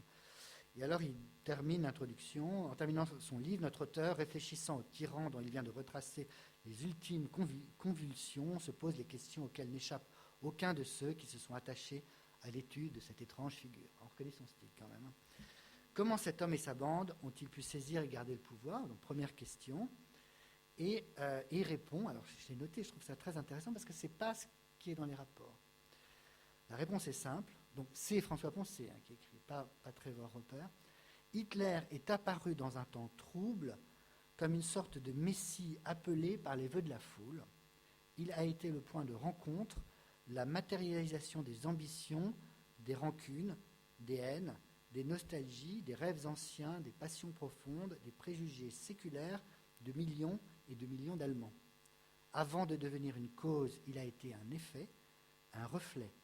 Avant de devenir une voix, il a été un écho. Donc, lui, il dit qu'il y a eu... Enfin, tout ça était dans un substrat culturel chez des millions d'Allemands, donc le nazisme, l'antisémitisme, le pangermanisme, l'idéal d'obéissance, de soumission, etc., et que Hitler l'a révélé. Or, dans les rapports, on le lit quand même, tu les as lus, on a plutôt l'idée d'une masse informe que les nazis vont modeler. Quand je l'ai lu ces derniers jours, moi j'avais le sentiment qu'il décrivait plutôt bien, véritablement, oui, certes, l'enthousiasme des masses, mais véritablement ce soutien populaire. Enfin, je ne trouve pas ça si différent du passage que je ne connaissais pas que tu viens de lire. En 1964, il dit que c'était présent dans le peuple allemand, donc c'est passion profonde, préjugés séculaires, et qu'il suffisait de les révéler. Donc il y a une espèce de messie qui était attendu, donc appelé par les vœux de la foule. Alors que dans les rapports, on a une vision beaucoup plus comme on dit, voilà, encore d'un peuple malléable qui va être modelé par cet extraordinaire appareil de propagande qui est décrit de façon magnifique. Hein. Enfin, là encore, vous n'avez que un petit échantillon. Et par contre, là où je le trouve passionnant, c'est qu'il met en avant l'importance de l'idéologie, qui n'est pas un prétexte pour lui, n'est pas un prétexte. C'est un enjeu du pouvoir parmi les élites nazies, entre Goebbels, Göring, etc. Hein, donc on utilise l'antisémitisme, mais ce n'est pas un prétexte. Et il montre la conviction, c'est-à-dire la machine de propagande a convaincu, profondément ou non, mais enfin a convaincu une partie des Allemands. Jamais tous, puisqu'il va toujours parler des réfractaires, hein, du milieu ouvrier, etc. Il n'a pas une vision totalisante, il les a convaincus. Et actuellement, dans l'historiographie de la Shoah, du national-socialisme, on penche plutôt vers cette approche-là, qui n'est pas une approche intentionnaliste, mais qui est que finalement cette propagande a changé les baselines, comme on dit en psychologie, les baselines des convictions d'une partie des Allemands. Pas complètement, peut-être qu'ils n'ont pas adhéré complètement à l'idéologie, mais au moins en partie, ils ont été convaincus. Pas tout de suite, pas dès 1933. D'ailleurs, il le dit très bien, il a fallu du temps.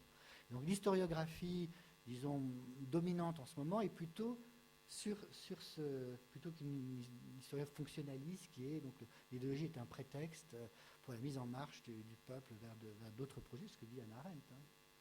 Mais il montre bien, en tout cas les premiers rapports, donc avant la prise du pouvoir d'Hitler, combien les Allemands sont perdus, en fait. La violence de la crise de 29, oui.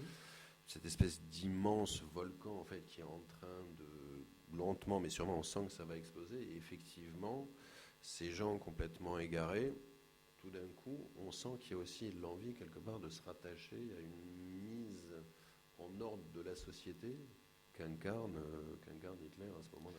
Oui, mais il dit très bien qu'ils ne sont pas convaincus par tout ce fatras mythologique. Il y a des très beaux textes sur l'idéologie nazie. Il y a d'ailleurs des commandes, d'ailleurs un homme très intéressant qui est Jourdan, qui est le directeur de l'Institut français de Berlin à cette époque, celui qui reçoit Sartre et Aron pour qu'ils viennent pour voir ce qui se passe en Allemagne. Et donc François Poncet va commander à Jourdan un très long rapport sur l'idéologie. Jourdan à l'Mein Kampf, sur l'idéologie. Et donc la conclusion de François Poncet, basée sur ce rapport, c'est que, on le dit, les Français ne comprennent pas que tous ces mythes ariens, ces mythes racistes, tout ce fatras, ils pensent que c'est pas important, que c'est superficiel, mais qu'en fait, ça convainc un certain nombre d'Allemands. Donc l'importance de l'idéologie, ça m'a beaucoup frappé. Après, la description, il le dit, des masses en mouvement, alors là, c'est ce que j'ai écrit en introduction, ça ressemble terriblement à ce qu'a écrit Hannah Arendt dans son analyse du totalitarisme, en disant il faut empêcher les gens de s'arrêter pour réfléchir. Donc il y a continuellement une émotion qui est provoquée. Tous les week-ends, toutes les semaines, il y a un nouvel événement. Soit un pogrom, il le dit très bien, soit une fête nordique, soit le congrès, soit une fête militaire, soit... ça, il le décrit en détail. Est-ce que vous avez des questions ? Madame.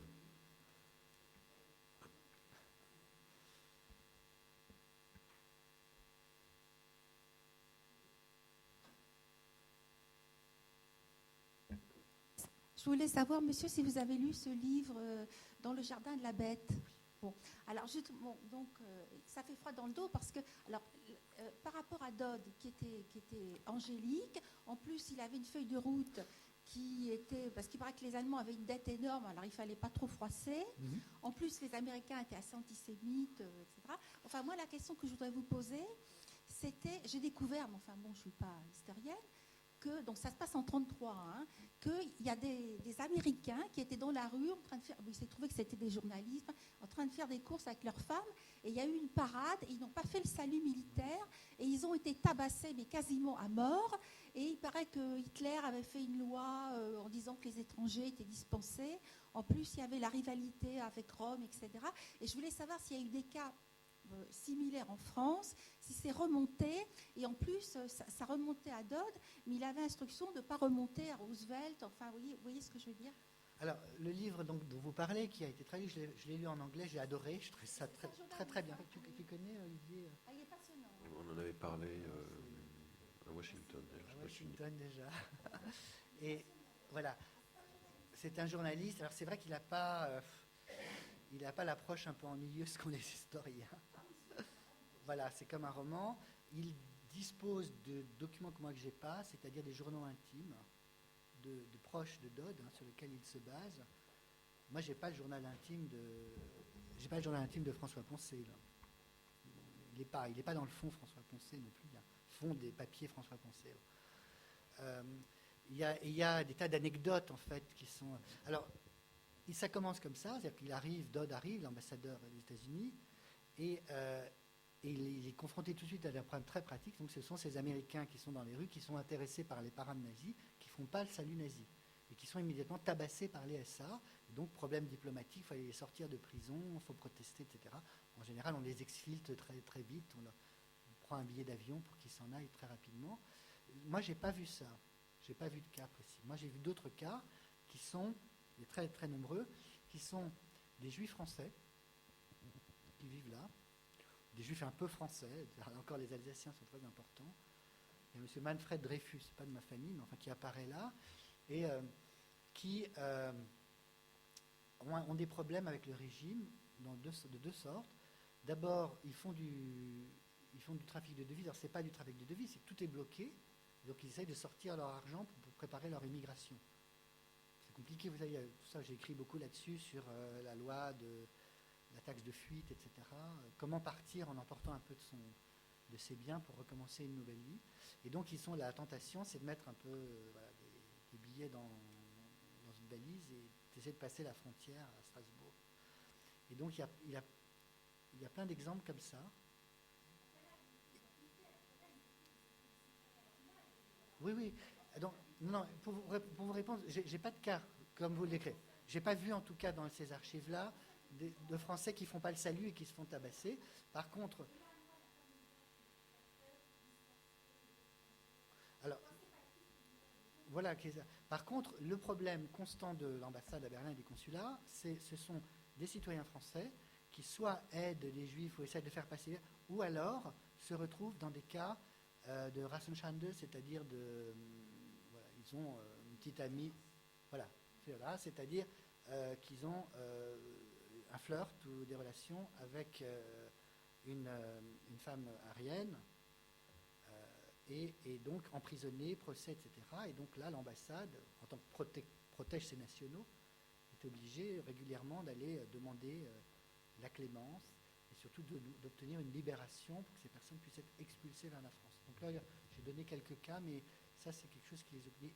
C'est vrai que la question est très intéressante. J'ai pas la même chose que ce qui est décrit par Larsson.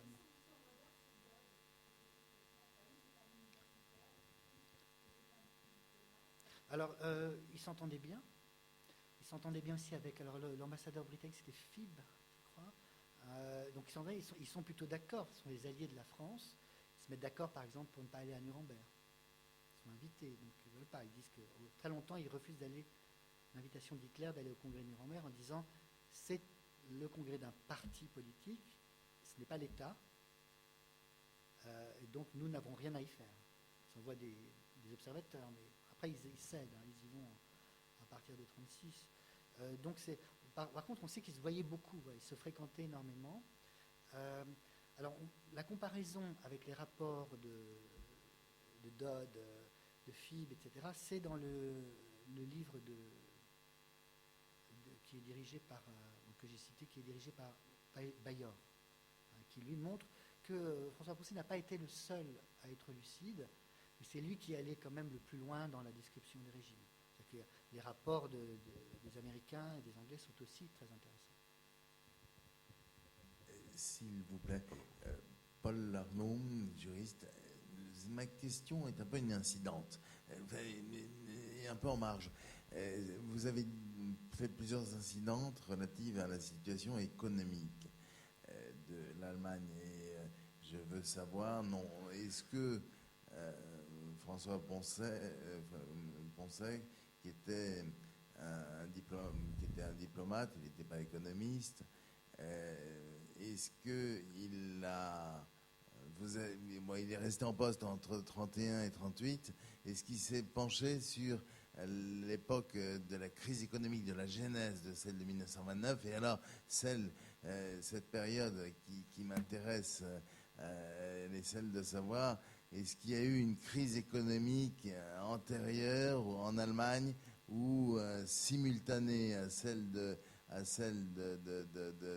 New York en 1929? Est-ce qu'il y en a eu une avant, ou est-ce qu'elle a succédé à celle de 1929? Alors, il y a eu naturellement une crise économique majeure en 21, 22, 23. Mais François Poncet, je l'ai dit un peu rapidement, mais je pense qu'il est aussi envoyé à Berlin parce qu'il a une connaissance de l'actualité économique. Il est journaliste économique, lobbyiste. Je pense que c'est aussi pour ça qu'il est envoyé, parce qu'on pense qu'il va pouvoir aider la France à négocier le problème, c'est vraiment la question des réparations allemandes de Versailles. Alors, il suit de très près l'économie. Il y a une disproportion du nombre de rapports sur la situation économique très très très détaillée, et donc j'ai un chapitre là-dessus sur l'économie. Et là encore, j'ai dit, il est très bon, très très bon. Il a fallu attendre les travaux des années 80, voir le livre d'Adam Tooze, là, récent, sur l'économie. Là, je lis Adam Tooze et je retrouve de façon très précise ce qui est décrit dans les rapports.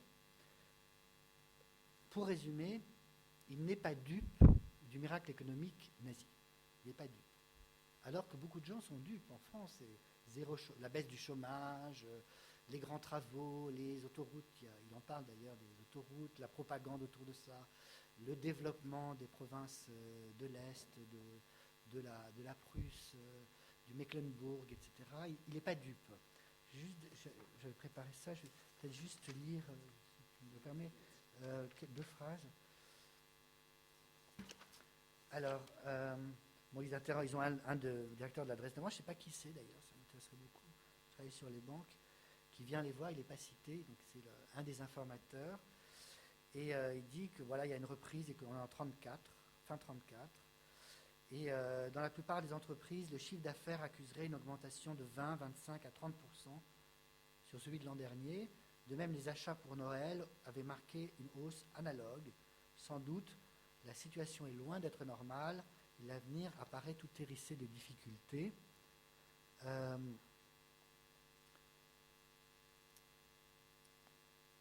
L'augmentation des achats pouvait s'expliquer par le manque de confiance dans la solidité du marque. Il voyait bien les dangers que pouvait faire courir à l'économie allemande le développement excessif d'un marché intérieur aux possibilités limitées dans un pays qui doit avant tout vivre de ses exportations. Voilà, donc on a, au lieu d'accepter, voilà, c'est le début de la reprise, 20-25% d'augmentation du chiffre d'affaires, c'est énorme, c'est une reprise dont on rêverait en France aujourd'hui.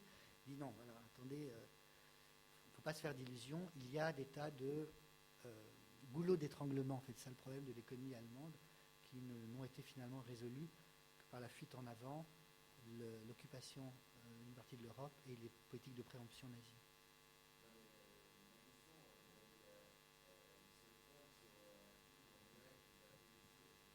Oui.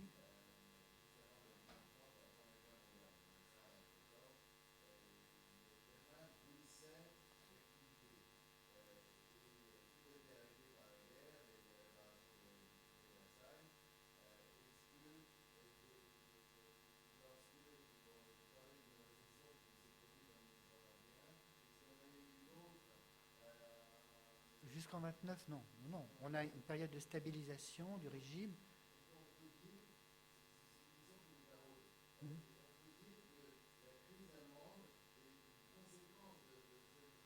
Ah oui, c'est tout à fait lié, mais elle ne commence pas en 29, elle arrive avec quelques mois de retard sur la... On dit qu'elle a commencé en France en 31, maintenant les historiens disent que c'est un peu plus tôt, puisqu'il y a une déflation dès 1930, mais la crise allemande de 29, elle est absolument massive, d'ailleurs elle est décrite dans les rapports, on a un tiers de chômage. 30% de chômage. 30% de chômage. Une autre question? Oui, j'ai une question sur comment est-ce qu'il qualifie, comment est-ce qu'il qualifie le régime. Parce que vous avez mentionné, Monsieur Guez, les autres régimes totalitaires à l'époque, donc le fascisme italien et le bolchevisme soviétique. Est-ce qu'il compare, est-ce qu'il a connaissance de ces régimes, ou est-ce qu'il est plutôt vraiment le littéraire qui résonne différemment, ou est-ce qu'il y a vraiment une analyse un peu, on dirait, politiste aussi. Et encore, il y a ça, Sébastien Haffner a un peu la vision que jusqu'en, je ne sais plus quelle date exactement, mais il dit il y a une phase normale, entre guillemets, du régime nazi, où c'est plutôt encore un régime, une dictature classique. Est-ce que on sait, à partir de quand, est-ce qu'il y a un moment précis où il dit oui, à partir de maintenant, c'est un autre régime, c'est une nouvelle qualité, donc totalitaire ou je ne sais pas. Alors, merci de la question. C'est une très bonne question sur la qualification du régime. Non, il n'utilise pas le terme totalitaire. Hein. Ça, même si le terme existe. Hein. Ah, pardon. Mais le terme existe. Hein. On sait que dans l'histoire, vers les années 30, on commence à l'utiliser. Mais lui, il ne l'utilise pas. Il parle de dictature. Et il la voit achevée. Alors, il y a un très beau rapport. Il la voit achevée en avril ou mai 33. Il dit voilà, c'est fini. Il y a un très beau rapport. Il dit les catholiques ont perdu le goût du martyre. Bon, il est souvent ironique. Les corps intermédiaires sont dépecés. Voilà. Il dit c'est fini. Et il dit et Hitler a manœuvré formidablement. Et il dit qu'il n'y a ni héros ni martyr dans la société allemande, que personne ne bouge. En fait. Peut-être que tout le monde n'est pas d'accord, mais en tout cas personne ne bouge. Ça, et voilà, il est fasciné. Les rapports sur les... Alors, pas la prise de pouvoir, là, il n'est pas très bon sur les négociations qui font qu'en 1933, j'ai regardé ça, Hitler est nommé chancelier. Mais sur ce cas, juste après, là, les rapports sont formidables. Vraiment, il dit Hitler a manœuvré magnifiquement et il a circonscrit tous ses adversaires, qui sont en général donc, les Deutsche National, la droite nationaliste, les communistes, et alors il va plus loin, il dit des choses intéressantes, il dit voilà, sur les corps intermédiaires, les gouvernements régionaux, alors, pas les Länder, mais dans les provinces à l'époque, où il y avait une grande décentralisation encore jusque-là, il dit voilà, là aussi c'est fini, c'est nazifié, et il dit les chambres de commerce, les syndicats patronaux, on a des listes énormes qui fait, voilà, sur la qualification de régime, on voit quand même qu'il décrit un serment de vie, si j'ose dire, par exemple sur la presse. La presse est encore un peu une petite marge de manœuvre en 1933, en 1934. À partir de 1935, c'est fini. Mais bon, il ne change pas la qualification du régime. Hein. Il parle du dictateur, du tyran. Ouais. Alors, non, il ne compare pas avec l'Italie. Et vous avez vraiment pointé quelque chose, il n'est pas politiste. Quelqu'un qui est nourri d'histoire, de littérature et d'économie. Il n'est pas politiste, mais ses analyses qui ne sont pas... Voilà, il n'y a pas de vocabulaire de politiste, ses analyses s'en approchent. Sur la mobilisation des foules, mais il n'a pas le vocabulaire. Madame. Ah, pardon. Je voulais juste savoir si vous pourriez répéter le titre du livre de Bauer, mais en français, parce que je ne connais pas assez bien l'allemand, en fait. De Bayer. De Bayer, pardon.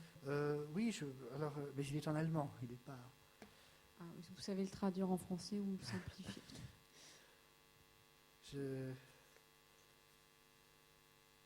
On peut faire l'intermédiaire, je vous envoie la référence par email, c'est plus simple. Hein, je vous donnerai ma carte. C'est un long titre. Frame de Blick. Bon.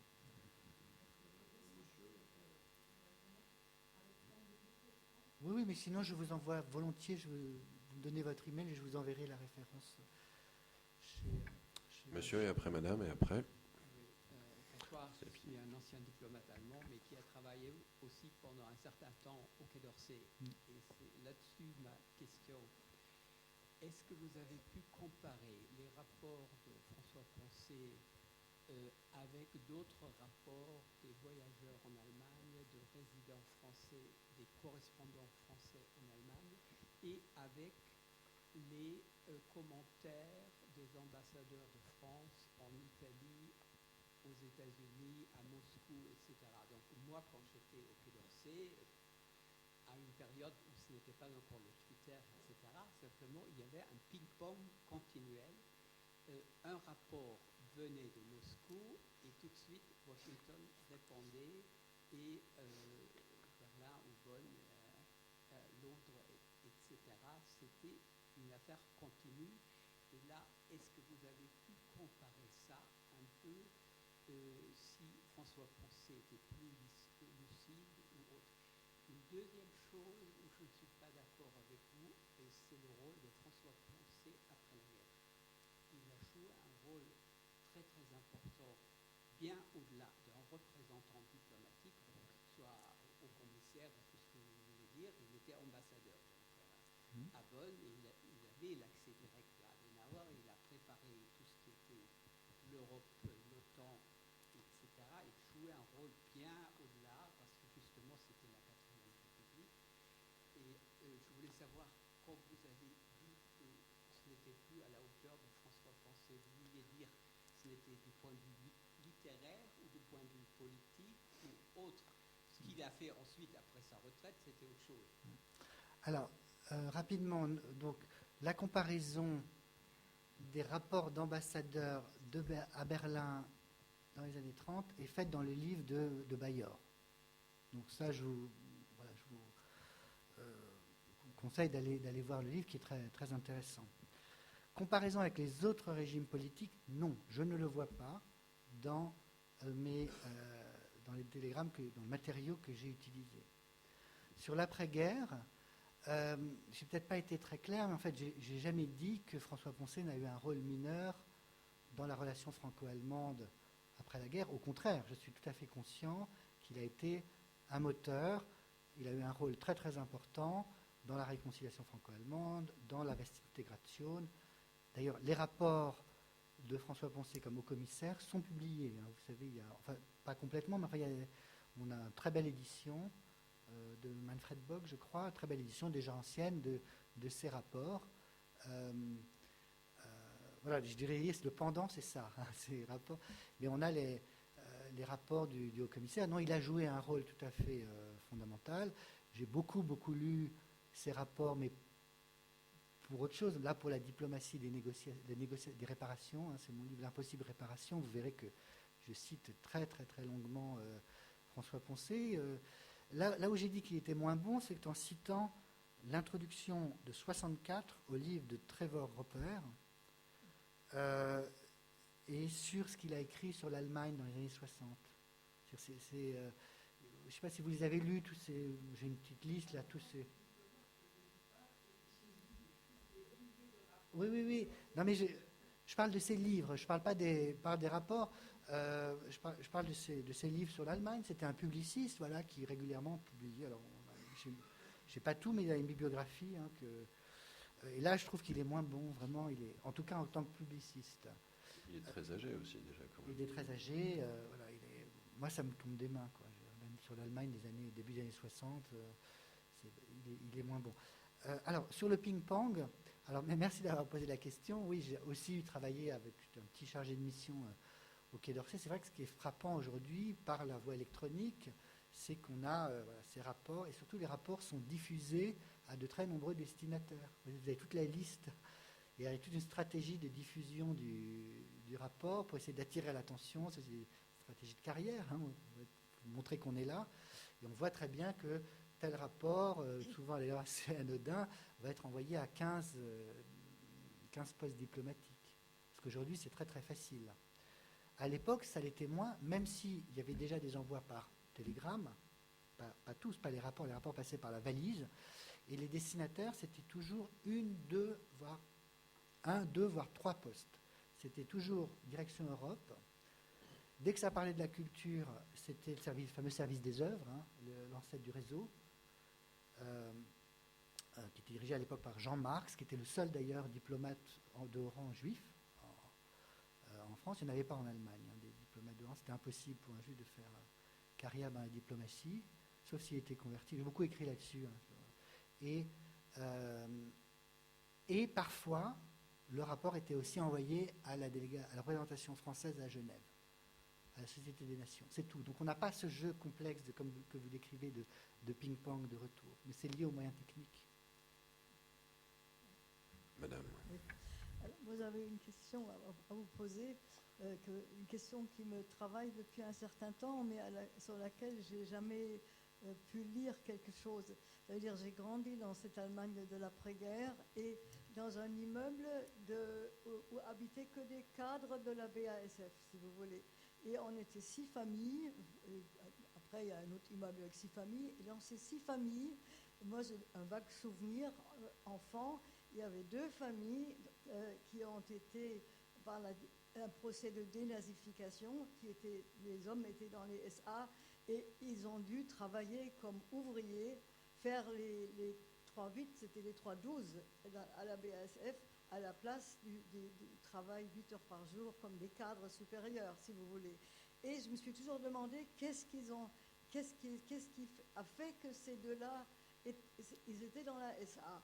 Et c'était des braves gens, des gens médiocres, pas de personnalité, alors que dans l'immeuble, il y en avait 2 autres qui jouaient du piano et qui avaient d'autres intérêts que... Et alors, qu'est-ce qu'ils avaient en commun? Et alors, l'un venait de Dresde et l'autre de Tübingen. Et ils avaient en commun qu'ils avaient fait leurs études dans les corporations estudiantines. Et je me suis toujours dit, ces corporations estudiantines ont été quand même une vie en groupe qui a dû préparer formidablement les SA, SS, etc. Est-ce qu'il existe des études qui ont étudié les relations entre ces Burschenschaften qui, en Allemagne, depuis le milieu du 19e siècle, jouaient un grand rôle, qui au début étaient peut-être modernes, mais après, bon, mais je veux dire, qui ont préparé une esprit de groupe et ça m'avait beaucoup frappé, si vous voulez, parce que c'était pas du tout des gens fanatiques et machin, c'était des braves gens plutôt médiocres, si vous voulez. Oui, et leur médiocrité... Vous savez pas ce qu'ils ont fait, il faudrait voir leur dossier, peut-être qu'ils ont été sur le front de l'Est. Leur médiocrité a fait qu'ils ont adhéré à la SA pour être quelqu'un pendant cette période. Et ils ont été uniquement dénazifiés pour la SA, avoir été membres de la SA. Ça, je ne sais pas, il faudrait voir alors. Peut-être qu'ils ont. Vous êtes sûr, vous n'avez pas vu les dossiers de dénazification? Mais je pense qu'il y a un rapport avec leurs études dans ces corporations qui, en Allemagne, jouent un rôle énorme. Alors, les Burschenschaften, aujourd'hui, quand vous êtes dans les petites villes, à Fribourg, à Göttingen, etc., ils jouent encore un grand rôle. Oui. Alors, elles sont beaucoup moins nationalistes qu'elles ne l'ont été. La Burschenschaft Alsacia, qui a été créée à l'époque du Reichsland à l'université de Strasbourg, existe toujours. Elle est à l'université de Francfort, et on a des continuités. Ça a été un bouillon de culture du nationalisme, du pan-germanisme. Comme vous l'avez dit, ça a préparé... Non, mais c'était nationaliste, pas d'étudiants juifs, les balafres, etc. Oui, on a quelques rapports magnifiques de François Poncet là-dessus. Hein. Et marché, ah oui, là-dessus. Ouais, j'ai dû en mettre un sur les étudiants, je ne me souviens plus, mais sinon il est conscient que c'est aussi dans les facs parce que ça se passe. Parce que ça forme pas des individualistes, ça, c'est sûr. C'est la vie en groupe.